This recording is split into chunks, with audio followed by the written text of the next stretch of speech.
Hey there, Jay here. I am pleased to announce the official release of my new on-demand course, the Yoga Modules. For as long as I can remember, I've been talking about how in the early days, yoga classes were not just about doing poses, but also about getting an actual yoga education. And over the years, I have had the good fortune to speak with and learn from the world's most renowned teachers about all aspects of yoga, with a specific focus on how to make the process of gaining knowledge both accessible and relevant to our lives. Well, I've taken everything I've learned and created this definitive lecture and practice series. It consists of 36 on-demand video lectures, my home practice video series, along with accompanying questions and exercises. You get forever access and there's no set time frame, so you can move through the course at your own pace. If you want, there's also an option to correspond with me as you do. And if you are a registered teacher, it counts for 30 hours of Yoga Alliance continuing education credits. But you don't have to be a teacher to benefit from this course. It's perfect for anyone who wants to inquire more deeply into the history, philosophy, and purpose of yoga. It's my new on-demand course, the Yoga Modules. Check it out at jbrownyoga.com.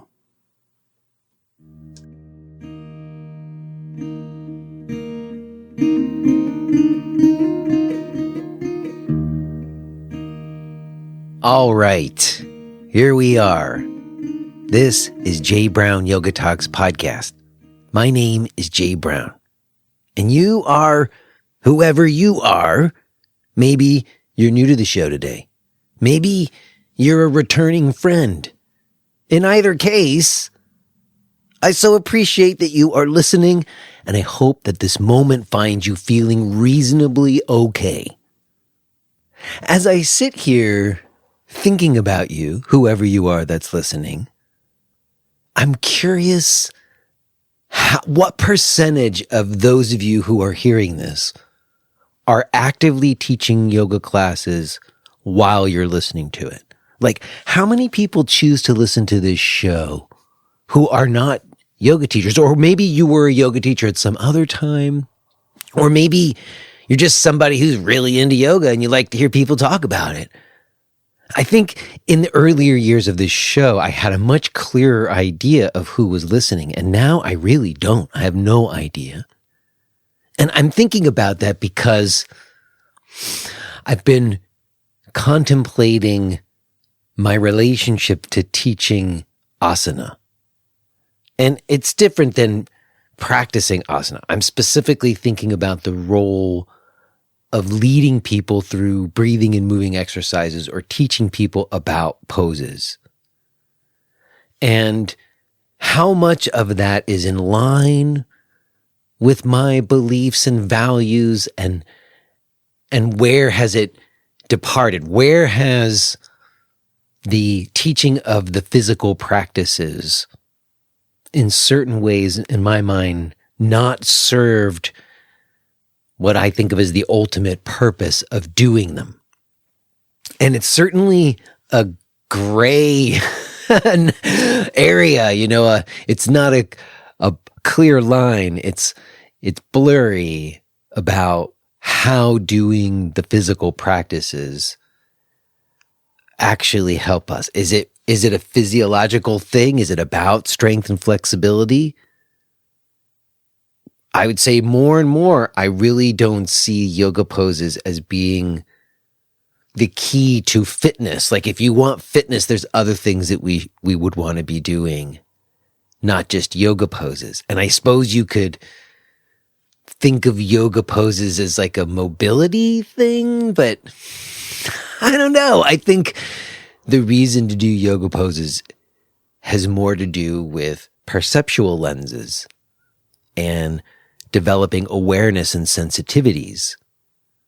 But you develop those awareness and sensitivities for a reason, not just to develop them, not just to be able to do poses, but because in some way it helps you be who you want to be or be in your life in a more fulfilled way. And I just think that there's been often times where there's a bit of a disconnect between all the energy and time I've spent on facilitating people doing certain things with their bodies that were just about doing neat things with their bodies. And some of it was not very smart. I mean, I'd say I've changed over the years, and more than ever, what I do as a teacher really does align with my values. But when I think back to all the many years I've been teaching, there was a lot of time where what I was doing was abstracted from what I think is why you would do it in the first place, which has to do with how you are in your life and how you see yourself or perceive yourself in space. And as I've recently spoken about on this show, some of the things that have been helping me most haven't been doing formal asana. If I want to do something really for my body that feels good and is physical, I would go roller skating. I went roller skating today. I feel great. I feel better from going roller skating than I would have if I had done an hour of asana pranayama. Definitely. Probably because as a yoga teacher, which is why I started where I started, I spent all this time in my life, more than anything else in the last 30 years, my time has been spent focused on yoga poses and breathing exercises. And I'm not saying I don't value hatha yoga practice. That's what I teach people, but I think that there's a disconnect when it's not integrating into people developing what they need to be in their lives, as I was saying before.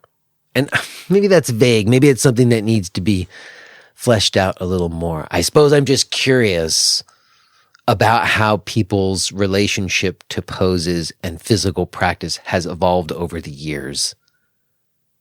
And I think it also has something to do with pain and utilizing yoga practice to address pain, both physically and perceptually. And sometimes I think we have ideas about what poses are doing to our bodies, and then what that means or what that's going to equal. And more and more stuff that I thought I knew, stuff that I asserted with complete confidence about what this pose was doing for your body, over time has been proven not necessarily to be true. That there's always exceptions. I've always found exceptions to anything I tried to assert about this pose does this and this pose does that. I think I'm someone who's adopted the "it depends" credo because I've just been wrong enough times to know that there's almost always more to it than when I'm trying to reduce it down to this muscle group or this action or this function of your nervous system or whatnot. There always seems to be something more to it than I'm able to boil it down to, And ultimately, when the things that I talk about are most in place for myself is when I'm just living. I'm just in my life, not trying to practice to get into my life, if that makes any sense. I think that this needs a lot more fleshing out. And fortunately, we will be doing just that in today's conversation with Jonathan FitzGordon. As you will hear, I met Jonathan many years ago. We crossed paths back in the early days of the New York yoga scene. And he was one of the first people, I tell the story, I won't give it away, I won't spoil it, but he's one of the first people I remember suggesting that it might be better just to teach people how to walk rather than teach them how to do yoga poses. And back when he was first coming up with his CoreWalking program, I must admit, I sort of was like, yeah, whatever, walking. But nowadays, if you heard me talk about my barefoot shoes and stuff, it's all about my walking patterns and the integration of awareness and sensitivity into how I'm moving throughout my day is more what my yoga practice is than doing breathing and moving exercises. And Jonathan's somebody who's been focused on this for a lot of years. Since I met him over a decade ago, he has a new thing called the Rejuvenation movement method, I think it's called. And he's somebody who's been integrating practice into the way that people move and live for a long time. And it was a convergence of things that brought us full circle to speak again after all these years. And it was a pleasure. I'm very glad to be sharing it with you today. Real quick before we get to that, let me just mention that if you are enjoying what you're getting from the show and you want to find other ways to connect with me in practice or in discussion or in some deeper study, there's lots of opportunities for us to do that. I've got ongoing live classes and a weekly discussion group and a teacher training program and the new on-demand course. All of my stuff can be found at jbrownyoga.com.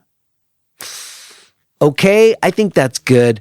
I will touch base with you on the other side, but let's go ahead and get into this. Let's listen to this conversation that I had with Jonathan FitzGordon.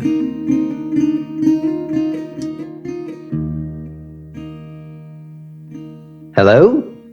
Hello. Hi, Jonathan. Hey, how are you? I'm doing pretty good. I don't know if you're familiar with the show, but just to make sure you know, I am already recording. And if it's okay with you, I want us to consider ourselves having just begun. Is that all right? That's totally great, yeah. All right. Well, normally I would say nice to meet you to someone, but I've already met you. I don't know if you remember. I do. We met at Lilia Mead's yoga studio, right? In Greenpoint, maybe? Williamsburg? Yes, I think we met there, but I'm also remembering you specifically because I remember a conversation. The one time I feel like I have a memory of actually just me and you standing and talking together.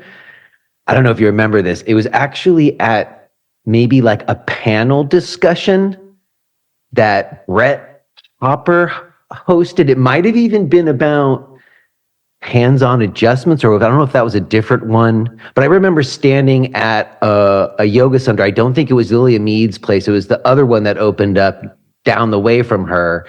And you and I were talking. You had owned a yoga center in Brooklyn, but I think it had been a couple years after that, maybe, I don't know, 2011, 2012 or something. Yeah, that sounds about right. I totally remember that. And what I remember, and this is what brings us together, Jonathan, there's a lot of convergences, as often happens with this show, is you and I had a conversation. You had let go of your center. I had just opened mine in 2007. You had let go of yours and you had moved on to doing CoreWalking. And I remember you saying, I don't really do yoga anymore. I do CoreWalking. And I was like, what? I was like, what? And, fast forward, I don't even know how many years we're talking now, 20 years or something, 25 years or something, crazy numbers.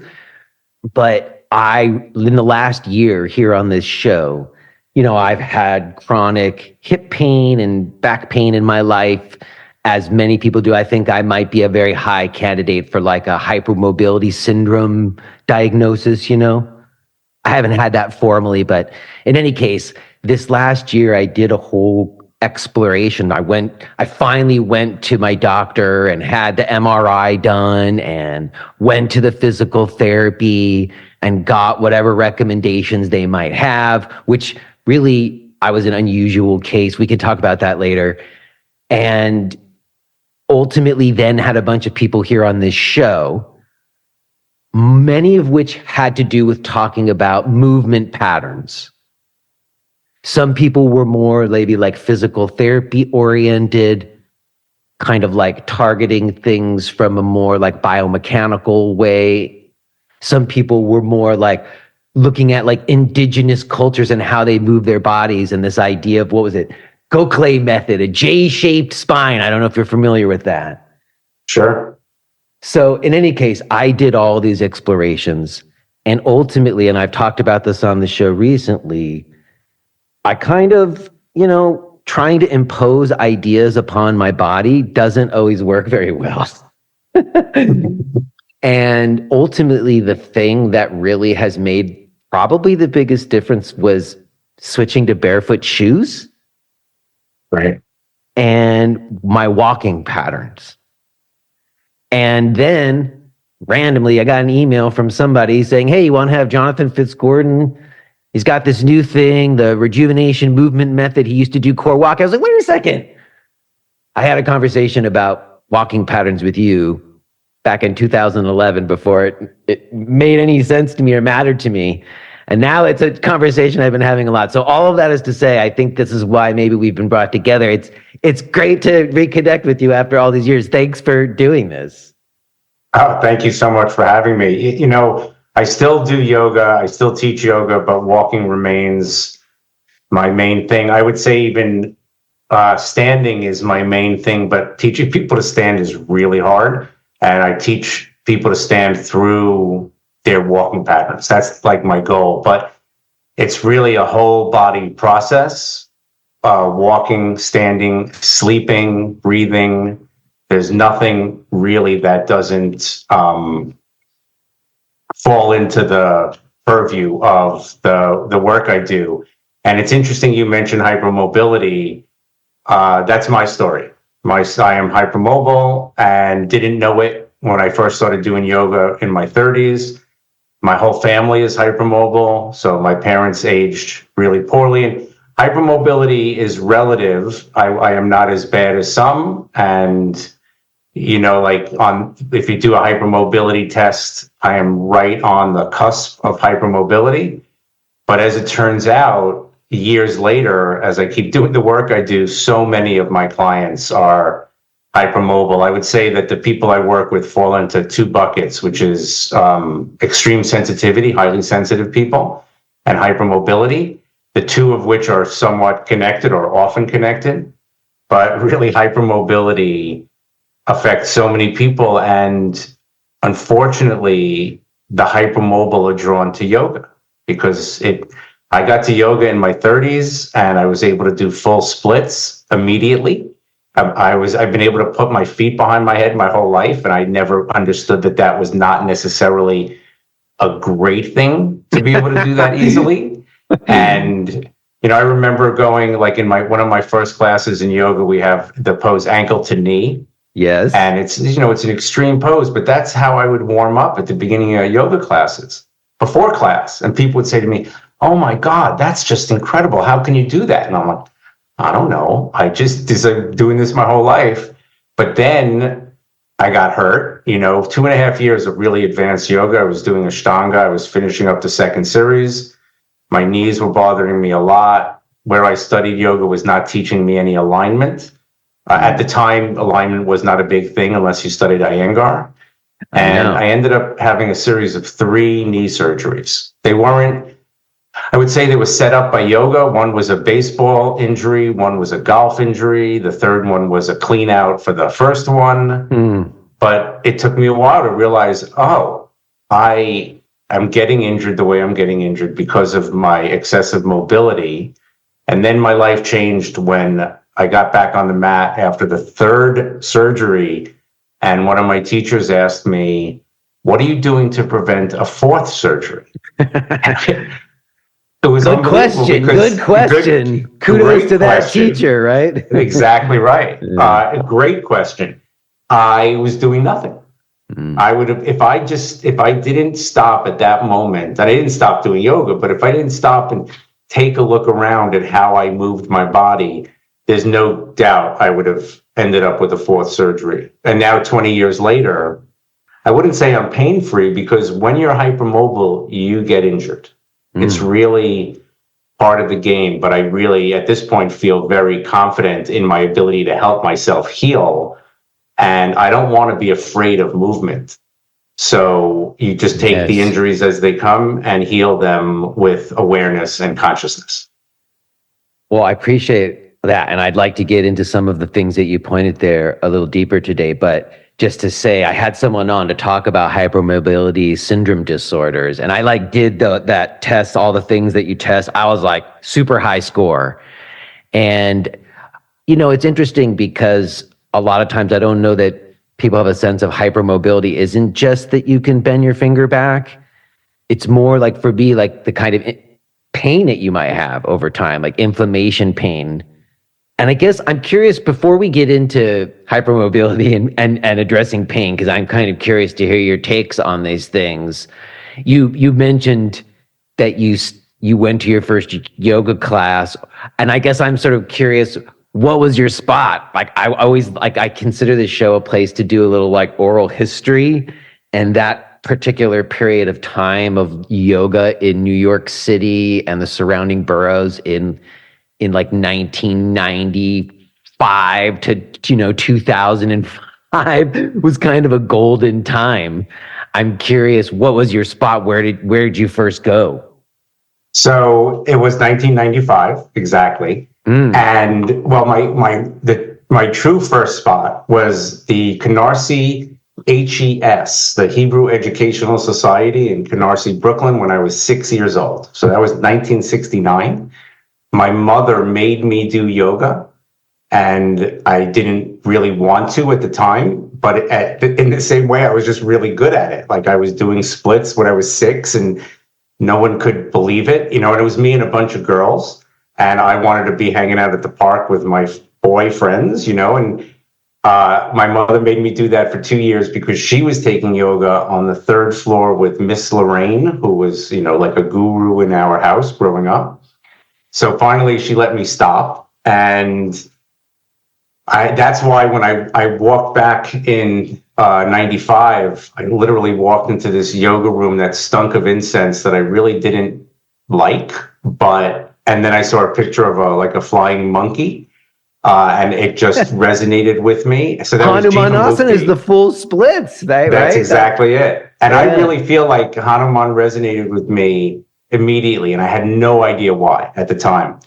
And so it was Jivamukti on 2nd Avenue before they moved. And it was Nag Shampa, I'm sure. Exactly. That's totally right. And why I started is I had a friend, I was a carpenter, and I was a waiter, and a friend of mine I was a waiter with, I was also a big rollerblader. That's what led before I was doing yoga. So it wasn't like I was not doing anything. So one day I'm rollerblading over the Brooklyn Bridge, heading into Manhattan, and I see a friend of mine up 30 yards ahead of me, and I scream to him, and he stops, and I catch up to him, and we're chatting, and I was like, dude, you look great. Like, you look really good. What are you doing? And he was like, I'm doing yoga.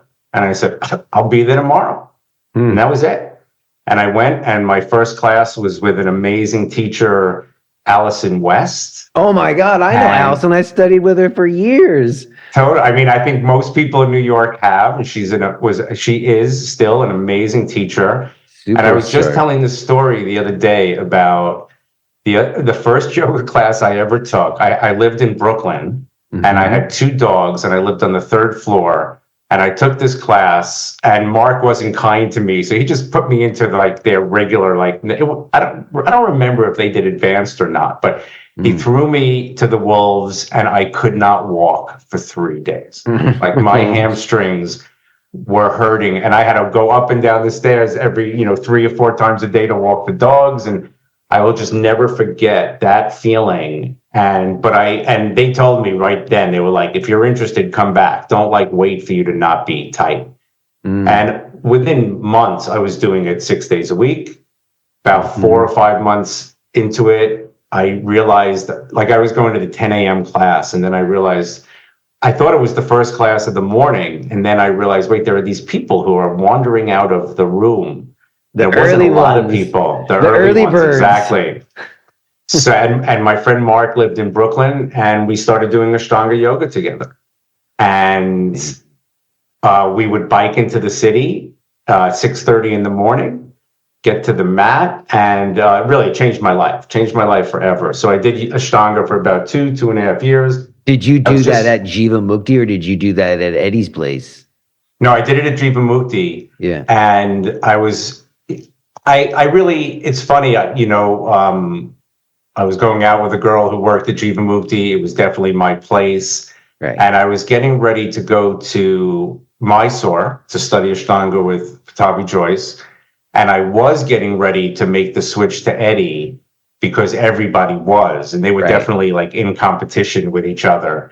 Well, he was considered the spot if it were just an Ashtanga person, you know. And he was such a good dude. Like I liked him quite a bit. Yeah. So I was getting ready to do that. And but I also knew I was having my first surgery, and the doctor, he was like, yeah, no. I said, I have a ticket to India. He goes, yeah, no worries. He 10 days, you'll be back on your feet. And I had this surgery, and I come out in the haze of anesthesia, and he hands me crutches. And he said, sorry, it was more complicated than we thought. You're on crutches for 6 weeks. And I really remember being in this anesthetic daze. So I didn't even talk to him until the next day, where I was like, what happened to 10 days? Yeah. And it was just a much more complicated surgery. So the first surgery was the entirety of my meniscus and my knee had come off the mooring of the bone. So they sewed it back on. They reattached the whole meniscus, and that's a much more intense surgery than just like your average clean out. Tear. Yeah, exactly. And that was the beginning of that journey. And did you go to India with the knee or no? I did not, actually. Yeah, it was right. I was supposed to leave pretty soon. So I ended up never going to India. And I believe in like serendipity and fate. And so I don't have any regrets about that. Okay, let me ask you a question, a hard question. Well, not a hard question. Yeah. A question I've asked myself, and we can kind of get into more later too, is how much of your knee issues do you attribute to like all that lotus and all that stuff and, shearing action in your knees from all this yoga stuff we were doing? Or how much of it is just because you were hypermobile and other things? You said you golf and did other stuff too. Yeah, so that's a great question, because I don't want to make it sound like it was yoga alone. Like the first surgery was due to a baseball injury. Okay. So most meniscus injuries are plant and twist injuries. That's how that happens. So I was playing softball on the East River and playing third base, and there's ground ball to my right. So I turned to my right to ground the ball with my backhand, and I came up to turn to throw to first base, and my upper body turned and my lower body did not. And so my foot stayed planted, and there was an explosion in my knee.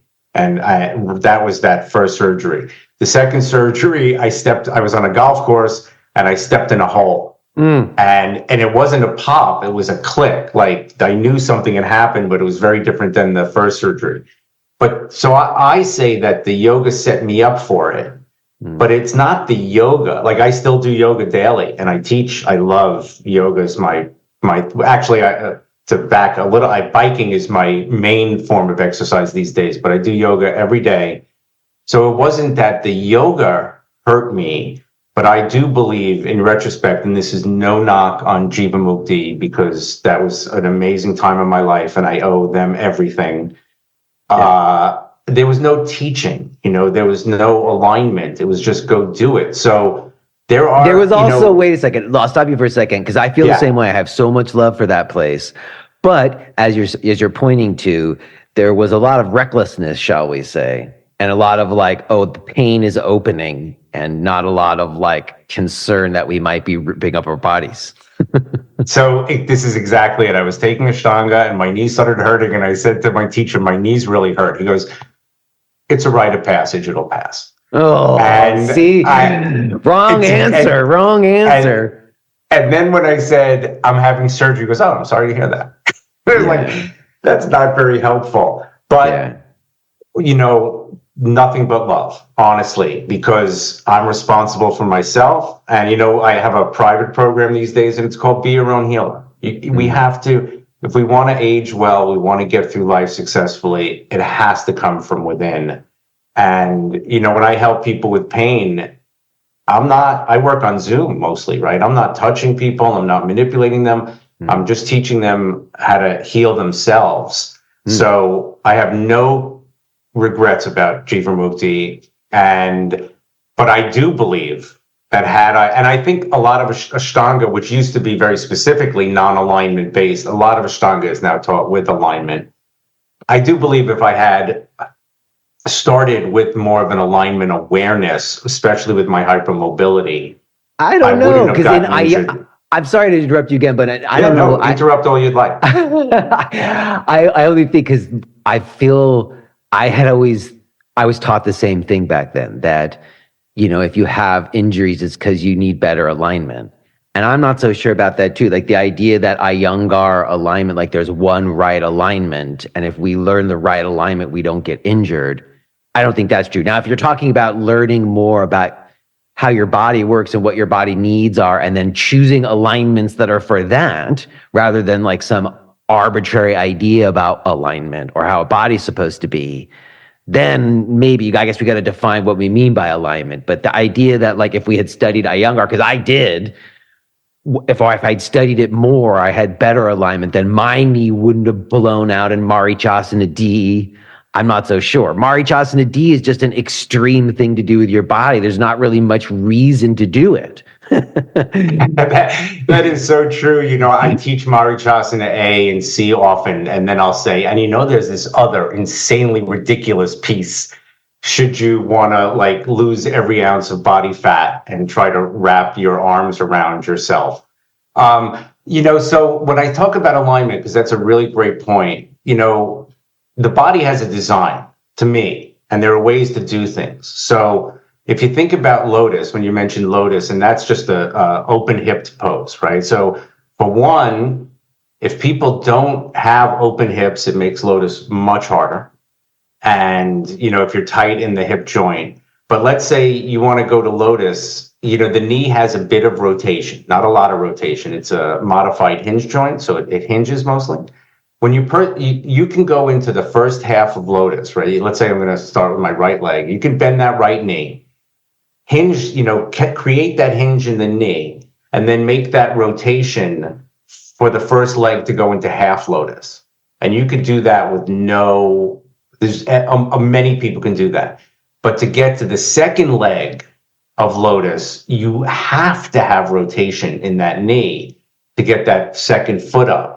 And that's where I would say I went south, in that my loose body, I would just throw one leg into half lotus, throw the other leg into half lotus, so that every time I was doing it, I was creating a little bit of stress in the joint. So that's all I mean. Like, I think with awareness, maybe alignment, you're right, is not the best word, but with a different awareness of how I got myself in and out of the poses, I might have been able to avoid the injuries. And again, I tell people, I talk about my parents aged really poorly. I have two siblings who are not aging well. We're all hypermobile. The best thing that ever happened to me was having these 3 knee surgeries in my 30s, because now at 60, there's nothing I can't do. Right. I am relatively injury free, because as you know, if you're hypermobile, you just get injured. It's easy. Mm-hmm. But I'm able to do anything I want. I do yoga daily. I bike daily, except for the miserable winter. It's snowing outside at the moment, which kills me. But I hike, and there's nothing I feel I can't do. And I really believe that is because I had to have these knee surgeries in my 30s. So everything happens for a reason. Mm. And, thankfully I walked up those stairs to Jivamukti so I could injure myself. So I could be, a happy and healthy 60-year-old. I appreciate that, because I think that that's an important thing. There's too often an idea that like we get older and our bodies wear down and we're broken and we're just going to have pain and there's no way to address it. And I don't subscribe to that viewpoint. But I would say, going back to Lotus just for a second, that my questions around it is, and your point is well taken. I've heard Leslie talk about that. It's that second leg going into Lotus that's the killer. But isn't there also, because I've had like Bernie Clark on, certain people's bodies, like their bones are shaped in certain ways, where certain poses like Lotus just doesn't matter how much you try to stretch your hip or something to create opening in your hip. It's just not necessarily an appropriate pose. So, when that teacher said to you, what are you going to do to avoid the next surgery? I imagine one of those things was just choosing not to do a bunch of stuff. Am I wrong? You're not wrong. Everyone can choose to not do a bunch of stuff, but I didn't necessarily want to take that path. Okay. So but I agree with you about like everyone's bones are different and everyone's muscles are different. But I don't know if you're familiar with the movie Crumb. Do you know that movie? Yes, the comic artist. I used to read it before I saw the movie. Yes. And I know I'm a big fan. I actually use one of his pictures, the Keep on Trucking picture, to show how everybody walks. Okay. So there's a great documentary is by this guy, Terry Zweighoff. And one of my favorite, it's about his family, and they're his brother does the cloth swallowing, right? Well, even more than that, right? His brother has hips tighter than you could ever imagine, right? And he announces at the beginning of the documentary, I need to be able to do lotus on a bed of nails. That was his goal. And you watch over the course of this movie, when I start the movie, I'm like, those hips are not getting into lotus, and they shouldn't. And by the end, he is meditating in lotus on a bed of nails for 30 minutes. Yeah, but we don't know how much pain he was in later or whatever. No, absolutely true. I also talk about it. That's great. But there's another documentary I really love called The Twisted Lives of Contortionists. And I think it's available for free on YouTube. And it takes the opposite approach, where the first scene is a contortionist folding himself up into a box in Harvard Square, for a crowd.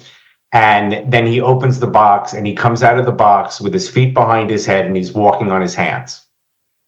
And this kid is skin and bones. But a third of the way through the movie, he hooks up with a gymnast coach. And by the end of the movie, he is just as mobile and limber, but he's also so muscled, and he can do anything, So it's fascinating. The body is a fascinating thing, and yes, there are definitely people who are born in certain ways. And if you're bow-legged, your bones are different, and if you're knock-kneed, your bones are bent in a certain way. But I also. Listen, your point, let me stop you for a second, because your point is well made. Like I remember Greg Lehman on, and he talked about movement optimism. And I think I'm with you on that. Like this idea that you can't do stuff. And I've certainly fallen into that as someone who's hypermobile and does have kind of a lot of chronic pain. There are times where like you said, I don't want to be afraid of doing stuff. Like it's going to always be setting it off so I don't do stuff. I get you.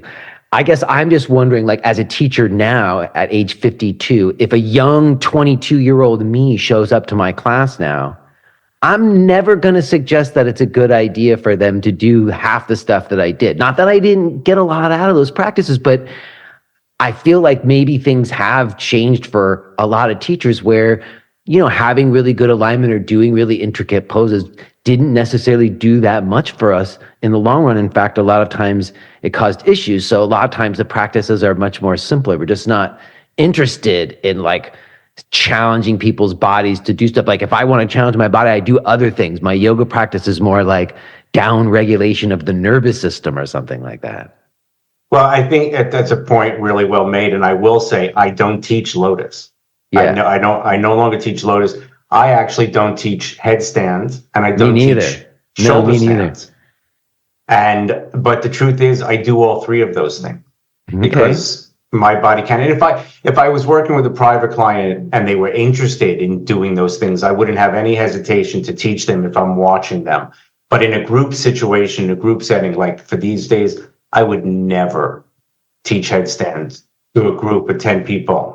I mean, at Jiva, headstand and shoulder stand was standard in every class, right? Absolutely. And the thing I tell people, like if you go, Light on Yoga remains one of my favorite books. It's the Bible of yoga. And at the back of Light on Yoga, there's a section of like remedies for everything. You can't imagine. Like they took that out, If you go to the bookstore, they don't have all the indications and contraindications at the back of the book anymore. They took that out. You have the old version, I think. I think I have 10 copies from teacher trainings and stuff. That's brilliant. I didn't know they took it out. But the joke I used to make was every single one said headstand. I know. It didn't matter what your problem was, do headstand. I know. And or Kapalabhati or something. Yeah, exactly. But I love, like, I still love headstand. It is like, for me, when you say yoga and just regulating the nervous system, which is really like the third pillar of what I do, right? Walking, standing, nervous system. I find that headstand still is just one of the best. See, that's so interesting because I don't, and you know why? And this is what I was saying earlier. I think it has to do with the length of my upper arm, you know? Mm-hmm. That like if your upper arm is in proportion such that it's very easy for you to be on your elbows and not have pressure on your cervical spine, headstand feels easy. Me, I have to like really engage and like lift to not be having weight. So I can't sustain it for very long and I would strain. No, that makes perfect sense. Yeah. You know, so for some people, it just, like I was saying, certain structures make sense. So if you teach as a yoga teacher that everybody should be doing headstand and shoulder stand at the end of every class, and that if it's hard, that's just part of it. But some people it's not right for it. That's kind of where I think we got into a lot of issues as time went on, you know? Oh, totally. Like and I can't tell what every single person in the room has in terms of core tone. I mean, I have my tricks for reading core tone. You know, I put people into plank and watch them lower to the floor. And if their head drops or their shoulder drops, I'm like, well, you know, you shouldn't be doing this yet. And it's scoliosis, right? You can't see if everyone has scoliosis, but if you have scoliosis and don't have amazing core tone, it's probably not a great idea to be doing headstands without a certain kind of awareness. So makes group yoga really complicated. But in a private session,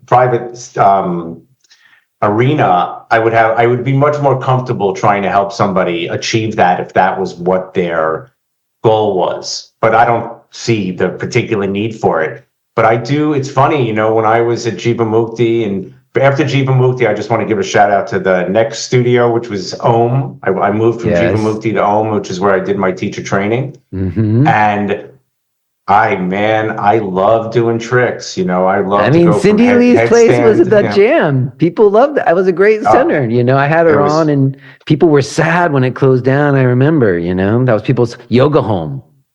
Oh yeah, it was a great place, and I was the carpenter there. And then one day she was like, "Why don't you become a teacher? Because you do yoga really well, and you certainly like being here." I was there every day, and I owe a lot to her. Because she helped me become a teacher.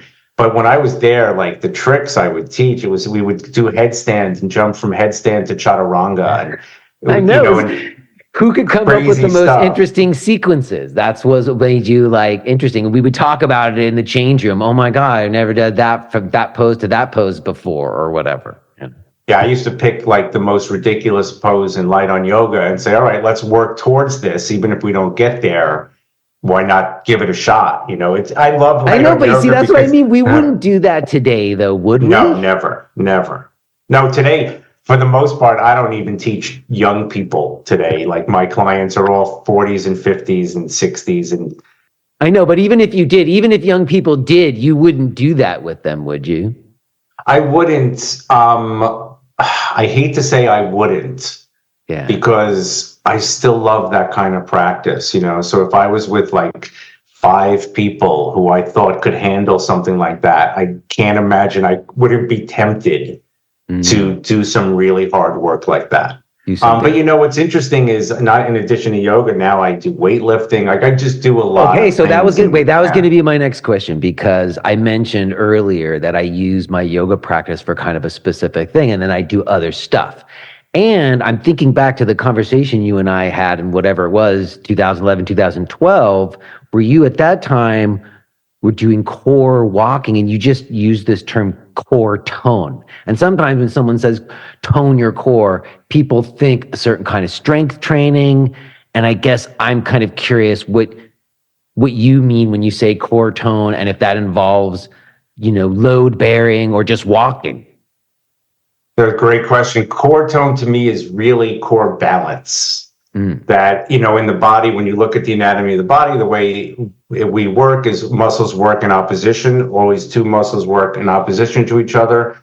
I don't think maybe the diaphragm is the only muscle that doesn't have that kind of opposing muscle.